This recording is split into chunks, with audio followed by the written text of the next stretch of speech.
You're tuned in to Last Stop Waterfowl Outdoors podcast. Waterfowl hunting and conservation is our passion. We cover everything outdoors, from the blind to the banks. Come along with us as we hunt and fish our public land reserves and bayous throughout Sportsman's Paradise. Tune in for interesting interviews and takes from much of the industry's most intriguing outdoor companies, content creators, guides, and historians as we discuss various topics as they pertain to our pursuit of waterfowl and everything outdoors. This is Last Stop Waterfowl Outdoors. Don't forget to like, share, and subscribe. Now here's your host, Jacob Robery. Hey everybody, what is going on? My name is Jacob, and you're tuned in to Last Stop Waterfowl Outdoors podcast.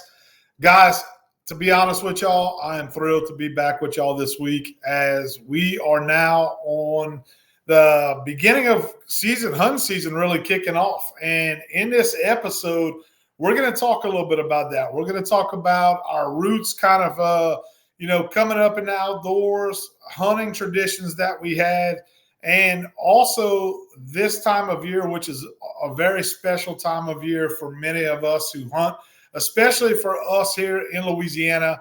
We're going to talk a little bit about squirrel hunting, small game hunting, when it comes to squirrel hunting, and kind of how that ties into the kickoff of hunting season for many of us that grew up here in the Bayou State. Now, a lot of you may say to yourself, well, we had teal season already, and you'd be correct on that, but we're going to talk about, kind of the roots. Where does our passion for the outdoors here in Louisiana get started as a youth or as a kid when you're coming up learning how to hunt with either your family? Maybe it's a dad, maybe it's a mom, maybe it's a grandfather, or maybe it's all above, and that plays a big part in our upbringing, not only, our upbringing in the outdoors and learning how to hunt, but also what ties into that is a lot of cultural learning as well. And a lot of culture plays a big part when it comes to learning how to hunt as a young, up-and-comer hunter, somebody who's learning the tricks of the trade. And we're going to talk a little bit about that in this episode. This is an episode that I look forward to every year, this time of year. And we have already really kicked off opening weekend of squirrel season. But for those of you who don't know me on a personal level, I'm going to tell you a little bit about myself and kind of how I came up in the outdoors. And for those of you who have followed me since, the beginning, you probably have heard me talk about this numerous times. But my point of this episode is to kind of, inform everybody that, our upbringing in outdoors and where our hunting expertise as we progress as a hunter later in those years, where does that kind of come from? Where do we shape our hunting skills, And a lot of us that when we start out, especially, I know it was like that for me when I was younger. I was a young man. I was coming up. I grew up in the country. I was in a rural part of Evangeline Parish. And I didn't have a whole lot around me to do as far as the city other than sports. That's kind of where, we spent most of our time was either playing sports, hanging out with our friends, or we were in outdoors. And when we were in outdoors, we were learning how to hunt on our own. We were learning how to fish on our own. That was what we did. We grew up in the country. There wasn't a whole lot around us. So that's typically where we spent most of our time. And, this past weekend was opening weekend of squirrel season for us here in Louisiana, which kind of, going back to what I said earlier, kind of kicks off hunting season for a lot of Louisianians, whether you're a deer hunter, a duck hunter, whatever it may be. Squirrel season, the first weekend in October, which has always been when the season opens, has always been a weekend that we look forward to kind of kick the season off. That usually means fall is in full effect.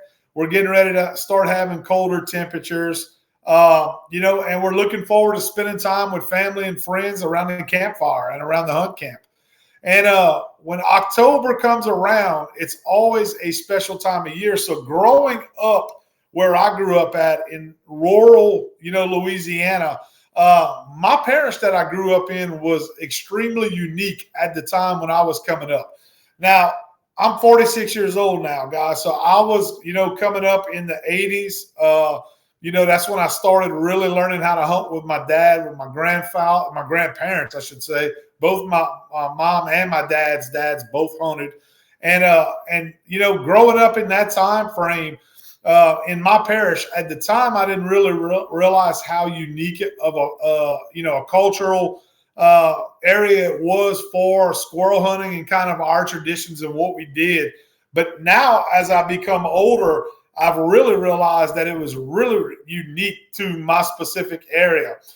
And what I'm talking about there, guys, is that, squirrel hunting, kicking off that hunting season when I was a kid, was something that, just to paint a picture, if I could, for you guys, it was so important for the grandfathers and the fathers and the kids, whether you were a young girl or a young man, to be able to get together, come together, and for opening weekend, plan a trip, whether you had a private camp or you were going to make a camping trip somewhere, and, look forward to that planning ahead and everybody getting together for that first weekend in October and going out and, doing a little bit of squirrel hunting. And what I thought about it was when I was a kid was about going out and killing some squirrels. That's what I thought it was about. But as I became older, I realized that it was way more than that. It was about family time. It was about spending time with friends. It was about passing on stories and, traditions of years gone by from family members that once were with us that were maybe no longer with us anymore, and you start hearing names around the campfire as a kid of, people that were your great grandfather or maybe an uncle that used to be a big hunter or was a great cook maybe, and always attended hunt camp during that weekend. And you really got educated. You learned a lot more than just hunting when you were kicking off that opening weekend of squirrel season. As a kid, you were educated on a lot more than just the hunting itself. You were educated on family members, on history, on stories, old folk tales that were passed down that you knew necessarily wasn't true, but it was entertaining to listen to, and everybody enjoyed hearing stories, that weren't necessarily true, but you believed them. As a kid, you believed them, But my parish was rich in culture and still is to this day. And just to give you an example of how rich in culture it was that when that first weekend in October would come around, our school that we went to, we had a private school that I went to, I attended, and we also had a public school in our parish, or several public schools in our parish, actually. And all of us were off on Friday, which was the eve of opening day, which was the Saturday of squirrel season when I was coming up. And at the time, I thought that was just normal. I thought that was something that was just everybody did that. If you were from Louisiana or you were a squirrel hunter, you probably had the same thing going on that we had going on. Everybody looked forward to being off on school on that Friday. And that meant that we were going to be packing up with the family. We were going hunting somewhere, or we were going to a friend or family member's camp to do some squirrel hunting on that Saturday. Well, little did I know is that was not common at all. That was something that was insanely unique to the area I grew up in Evangeline Parish at the time. And even now as an older man, I talk to people and I say, yeah, when I was a kid, we were off on Friday for school because of squirrel season. And people are really intrigued to hear that and to hear me talk about that. They always want to know about that if they weren't from that area. And on the flip side of that, the people that I grew up with, I think a lot of us take that for probably just for, granted, because it's been such a part of our nature growing up and our culture growing up that we don't really realize how unique it was to that specific area unless you've been out of that area and talked to other people from across the state and maybe across the United States in general. I've ran into people, I've talked to people, being in the outdoor industry, being associated with the people that we talk to. I've had people literally, we could be talking waterfowl hunting or, fishing or something like that. And when I tell them I grew up in Louisiana, I have had people that will stop me dead in my tracks talking and ask me about squirrel hunting, and They've heard, all the tales about how, we take off from school for squirrel season and people don't go to work. And there's all kind of wise tales and there's all kind of questions that are associated with that, because that story or all these stories that they've heard has kind of grown over the years and gained traction. And it fascinates people. I think people are fascinated with Louisiana culture to begin with, whether it's the cooking, the culinary side of it, whether it's the dialect, the different types of dialect and accents that you hear from Louisiana, the upbringings that we have as a state. People are always fascinated with Louisiana in some form or fashion.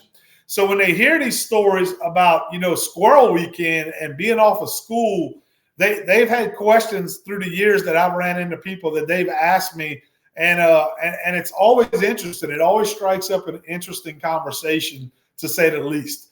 But, I want to make that point that unless you're from outside of that bubble that we grew up in, I think a lot of people don't realize just how culturally shocked other people from other areas are sometimes when they learn about that culture that we grew up in and that I was so embedded in when I came up.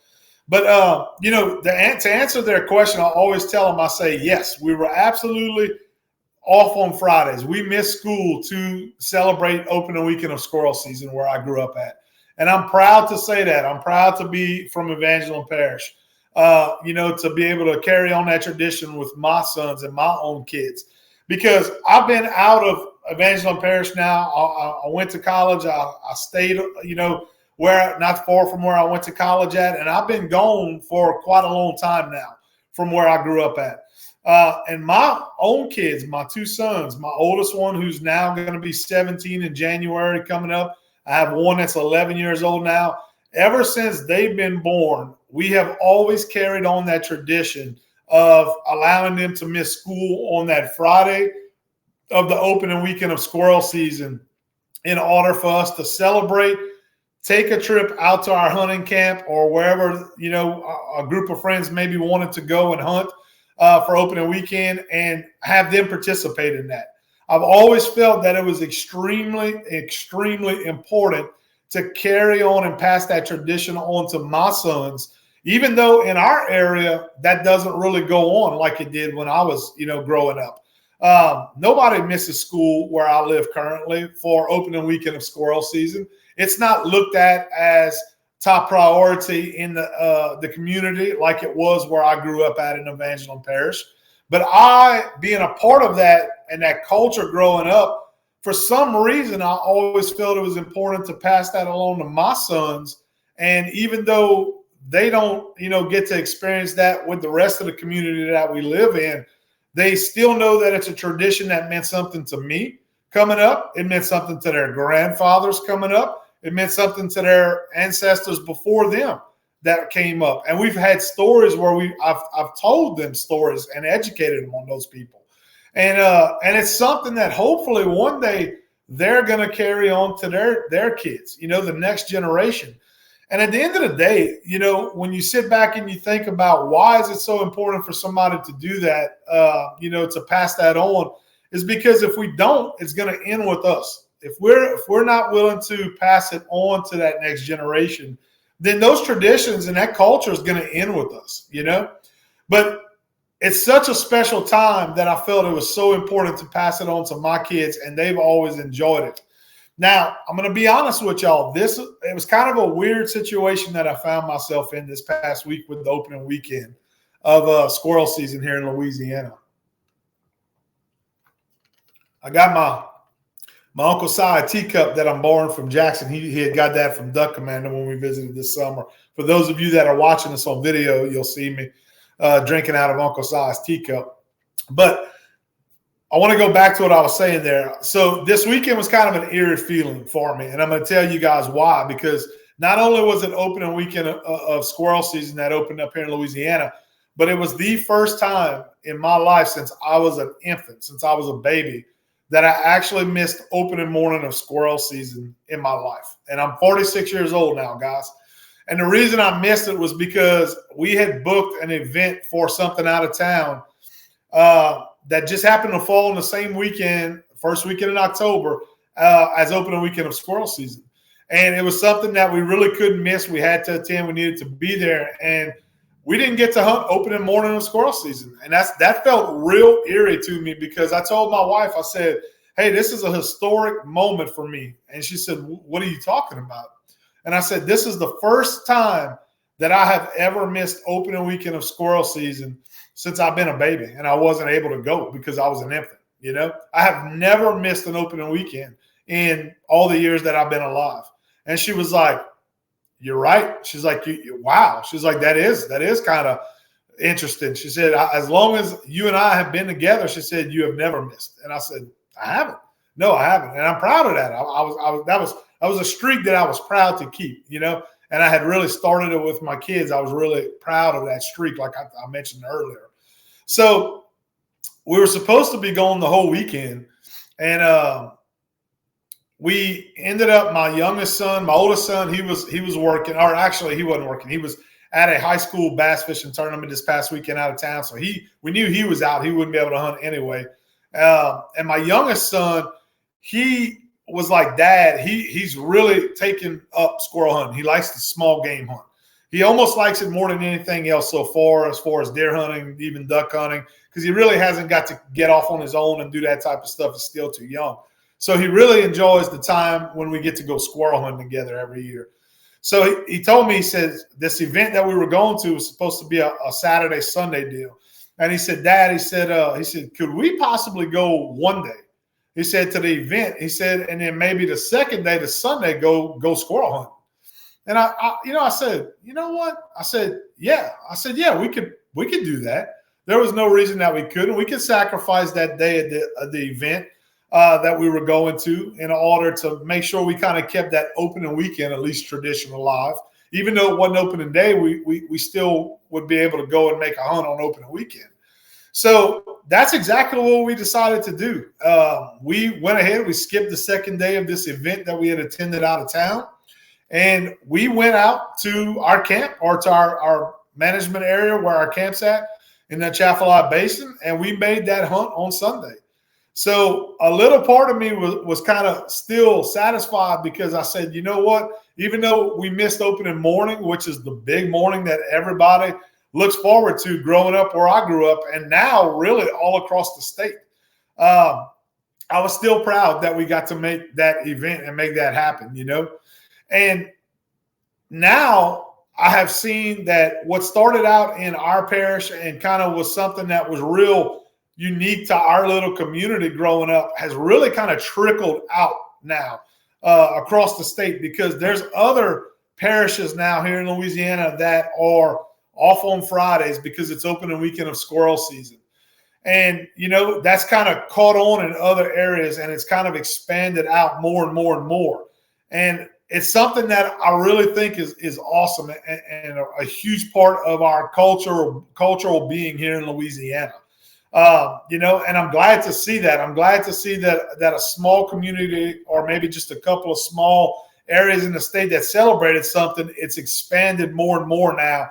And now you're starting to get more people take interest in it. More people see it as something that's important to get kids out there more and more in the outdoors now, and other people, expose them that maybe never had the opportunity. Because honestly, it really wasn't always about the hunting. Like I mentioned that a little bit earlier too. And what I mean by that is there were people when I was coming up that wasn't even there to do any kind of hunting. They just wanted to be part of the group, the hunting group, the hunt camp. They wanted to be there for the cultural aspect of the community. And what I mean by that is there was guys that would come and they would just volunteer to cook because they enjoyed cooking for a group of people. They got to drink, they got to play cards, they got to be a part of the hunting group, and they would come just for that. And that they look forward to that aspect of it even more than the guys that were your hardcore, serious hunters that were out there to go out there and kill a mess of squirrels because they wanted bragging rights at the camp as the top guy in the camp that year that killed the most squirrels. That went on. That kind of competition definitely went on in our hunt camps as I grew up. And I saw that from camp to camp. There was always like maybe a little bet placed in the group that weekend that, hey, whoever had the most squirrels killed for the weekend was the champion, would win the pot. There were little side bets that were being made, all part of the cultural aspect that I'm talking about. So you guys kind of see where I'm coming from. It was more than just the hunting. There was a lot more that goes into it. And when I look back at it, when you have all of that stuff blended together, you have the serious hunters, you have the guys that want to be there for the community aspect of it, for the gathering aspect of it, maybe for the culinary aspect of it, just a sense of being part of the group in the community. Then I look at it, and then I also say, as kids coming up, we were taking all that in. We were sponges, basically. We were absorbing all of this going on around us. And it shaped us to be better hunters, I think. It shaped us to be better people, more involved in our community, more important, seeing the importance, that's what I want to say, seeing the importance of carrying on the traditional aspect of what was going on during this little small weekend that kicked off hunting season for everybody, And a lot of my mentors, when I look back at it, guys, I made a note of my mentors were so important to me. And I already mentioned them briefly, but my father, my grandfathers that were hunters, they were my mentors. We were learning from them. We were hearing the stories. I was walking behind my dad in the woods, learning how to become a hunter before I even carried a firearm in the woods. And a lot of us did the same. That's how we learned. I remember my dad telling me when I was old enough to follow him into the woods on opening weekend of squirrel season, he would tell me, he'd say, you're not going to have a firearm with you. You're not going to have a gun with you. And I remember asking him, hey, can I carry a pocket knife with me, Dad? Because it made me feel like I was a hunter carrying something with me. I couldn't have a gun necessarily at that time. And he would tell me, yeah, go ahead, you can do that. But he said, more importantly, I'm teaching you how to approach the woods, how to walk in the woods, how to creep in the woods. He wanted me to learn all those little small aspects that shaped me into being a successful hunter as I would get older. And it was a learning experience. It was a learning culture from the hunting side of things as well once we actually got into the woods and we started pursuing those squirrels. So my question is, when I look back at it, before any of us became duck hunters, before any of us became deer hunters, what is it that shaped you and your love and your passion for hunting? Well, if I look at it from a cultural aspect of it here in Louisiana, small game hunting, such as this opening weekend of squirrel season, is what shaped us to be hunters in other areas, such as waterfowl hunters, big game hunters, whatever it is that you went out there and hunted, maybe even fishermen, And that little bit of small game hunting had such a huge impact on everything else that we did outdoors for many, many years and are still doing today. And in more ways than one from what we talked about so far, in this episode. It connected generations of hunters is what it did. It connected generations of hunters, and it was so important, guys, that it's just something that can't be overlooked. And I look at it and I say, what shaped me as a hunter to become a better hunter, through the years? That opening weekend of squirrel season is what shaped me to be a better hunter. That following my dad in the woods before I could even carry a firearm is what shaped me to be a better hunter.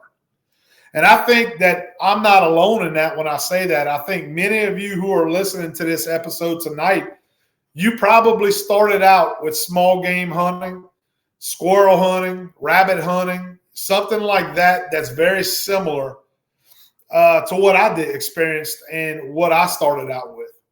Really, when I look back at it, I say the first time I ever picked up a BB gun, I was a bird hunter. And I tell people that. I say the first time I ever picked up a gun, I was a bird hunter. Maybe I had it in my blood early on to be a bird hunter, And what I mean by that is I had a Red Ryder BB gun, just like a lot of you probably started out with, And we'd go around my yard in the country and we'd hunt Tweety birds that were up in the trees. And I'll admit this, I'll say this, and a lot of you will know, and you did the same. But back then, once wintertime came around, we had robins that would come down, and we would hunt, robins and every other little bird that was in the yard, and that was what we hunted. And we didn't discriminate on what type of birds it was at the time. We would use our BB guns and we'd hunt whatever came to our area, and it was always birds that we were hunting. So I always say I was a bird hunter to begin with, I was fascinated with that. And then once I started getting a little older, I got my pellet gun. I was still, hunting in the fields and the pastures. Anything that I could kill from a bird perspective that would come in, we would hunt it, and we learned a lot from that.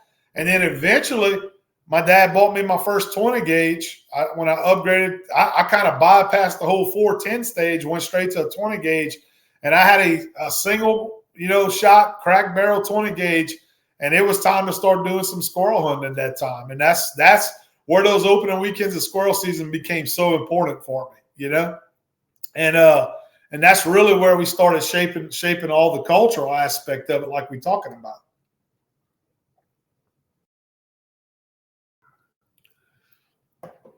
So I think for a lot of us guys, small game hunting, those opening weekends, learning how to squirrel hunt, shaped us as hunters. And where did that lead us to? Do you find that a lot of those early beginnings, you still kind of keep with you today? You kind of still teach that maybe to your kids today? Maybe you're out there education. You could be on a social media platform influencing others. Does some of that stuff that you learn from squirrel hunting, or maybe some of those traditions, maybe you have a cooking channel or you enjoy cooking, is some of those recipes that you were taught in squirrel camp on opening weekend of squirrel season as an adolescent, is that something that you still carry into your adulthood now, and maybe are passing on to your kids as well? I believe a lot of you would probably say yes to that question. I know damn well I do it. We still look forward to squirrel gravies, as a family. We still look forward to, I still love cooking squirrel whenever we have a bunch of friends get together for a get together or a hangout, or maybe we all get together during duck season, at the camp, and we cook. We always still cook squirrels. We love cooking squirrels. That's one of the main dish that we do, So I think whether it's from a hunting aspect of it or a cultural aspect of it, a lot of what we learned as kids, and that's that small town that I grew up in and that parish that I grew up in has carried on now to our adulthood, and we're passing on those traditions, whether we even realize it or not sometimes, But I think it's important to a lot of us that grew up in those times that we pass those traditions on, that we keep those traditions alive.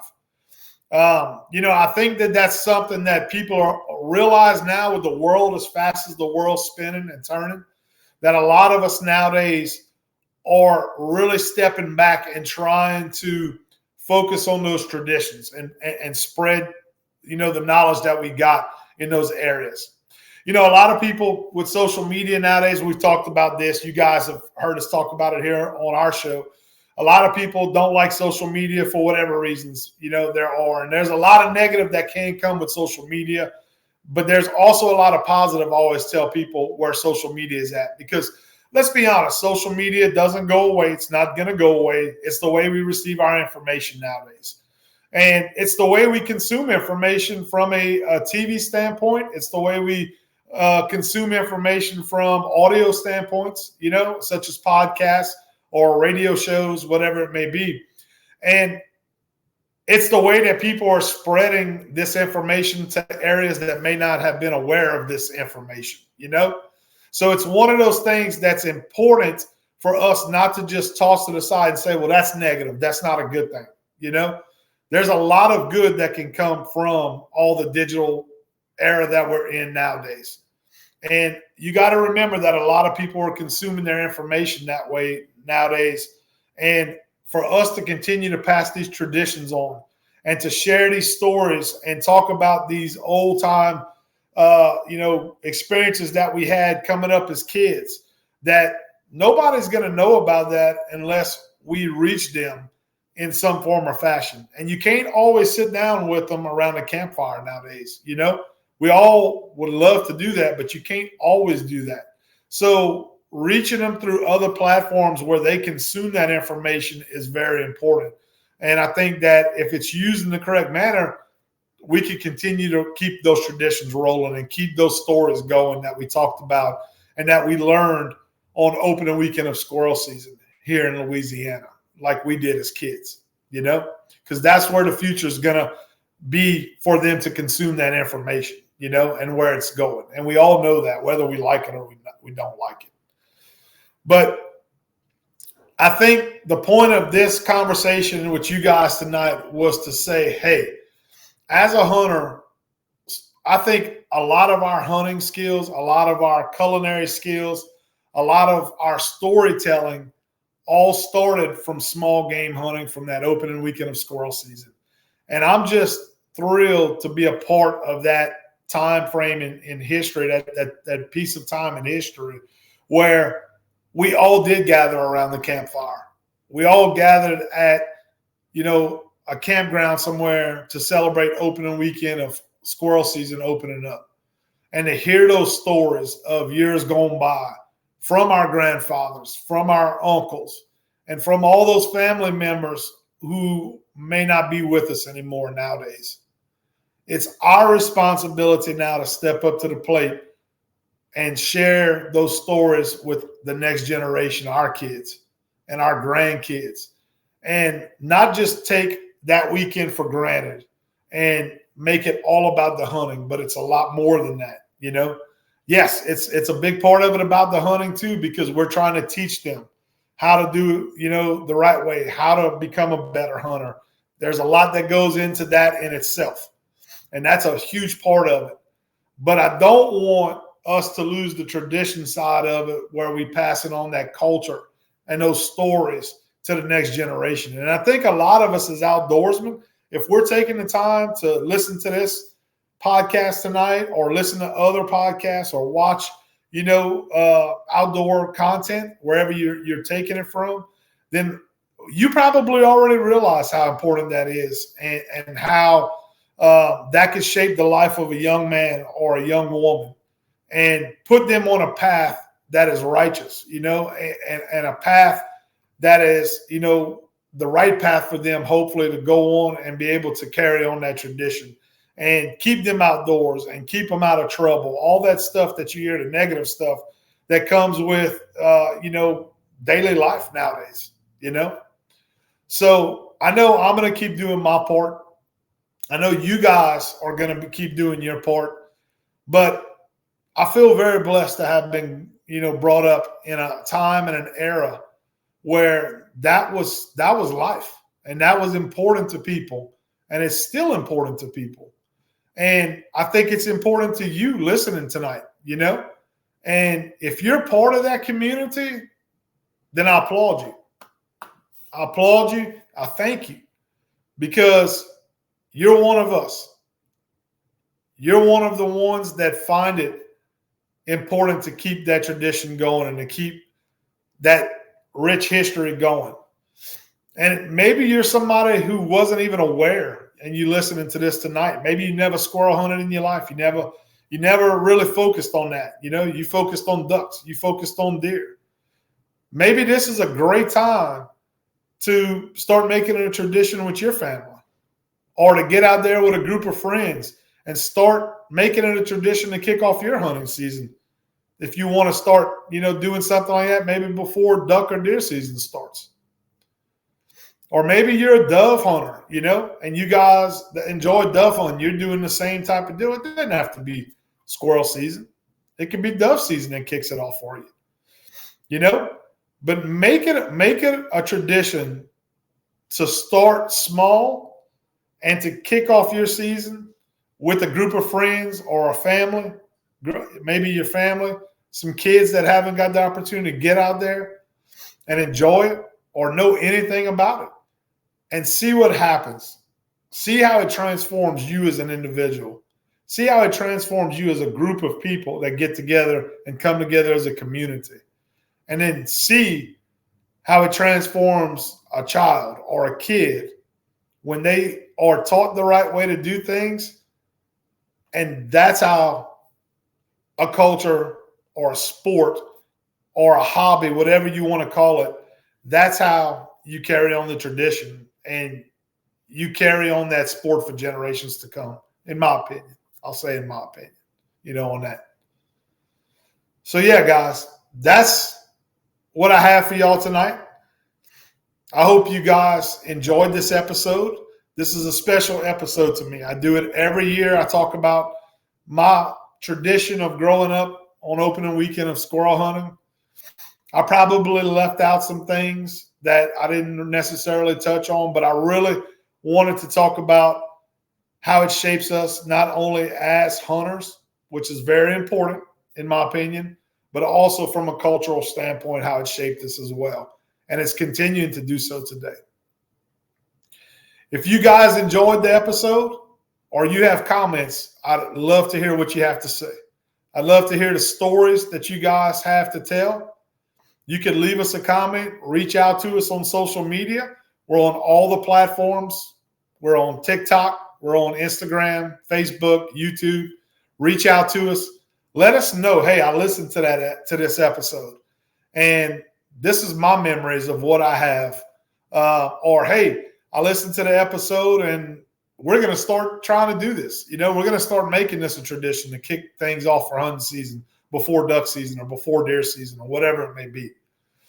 Or share some stories, family stories with me. I would love to interact with you guys and hear some of the stories that you got to tell on your own personal experiences and your own personal family, maybe, that you'd like to share.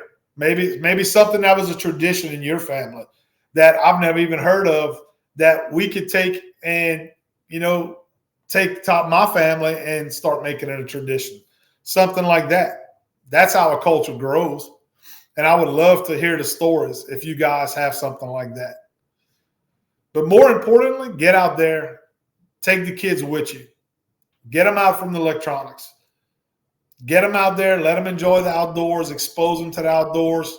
Go make some memories with them. Make some new traditions with them. And I think that we're going to be much better off in all areas of the hunting community if we could do that.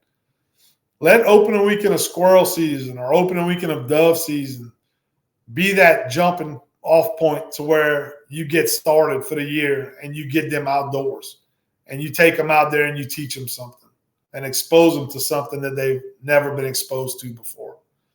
That's what I would love to see. That's what my ultimate goal with talking about stuff like this and reaching other people is all about. That's what we're all about on this platform. If we could do that, we're going to be sitting pretty, guys, for the future. Things are going to start getting better and better. We'll start seeing it get better out there. Education is the key to making things better. If you're not happy with the way things are right now, with hunting, the way the hunting state of mind is out there right now, I know we all get fed up with it. Then start doing something about it. Get them involved. Get the young ones involved with you and take them out there and show them the right way to do it. Don't just bitch them out.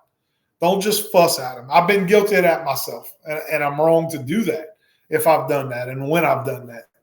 But I could promise you I have made it my goal and my point and my mission to educate as much as I can. And there's going to be people out there that shoot you down, and they're going to tell you that you don't know what you're talking about. And they're going to tell you that you're wrong. Let them tell you. Let the haters hate.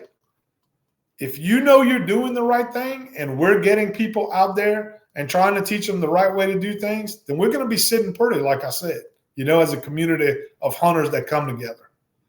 So haters are going to hate. We all know that old saying, let them say what they got to say. But that's the ones who won't be around for the long haul, like the ones of us who it really matters to and really care about it. That's what I have to say to that, That's all I got for y'all tonight, guys. I know this is a different episode. I hope you enjoyed it. If you did, share it with your hunting buddies, share it with your family members. Share the stories that we talked about, and more importantly, share some stories back with us. We would love to hear it. Thank you for watching the video format of this if you're watching us on YouTube or Facebook. And if you're listening to us on audio format in your car or wherever you're at listening to us, thank you guys so much for tuning in. I appreciate you guys every time you sit down and listen to an episode with us and spend a little bit of time. You choose to spend your time with us. And I think you guys appreciate it as much as I do. But I can't tell you how much I thank you enough, our audience that supports us out there and wants to spend time with us every week or when we release a new video or whatever it may be. Thank you. Thank you. Thank you from the bottom of my heart. I appreciate it. Until next time, guys, thank y'all for listening to this episode. My name is Jacob, and this is Last Stop Waterfowl Outdoors Podcast. Y'all take it easy and have a good night. We'll see y'all soon, guys.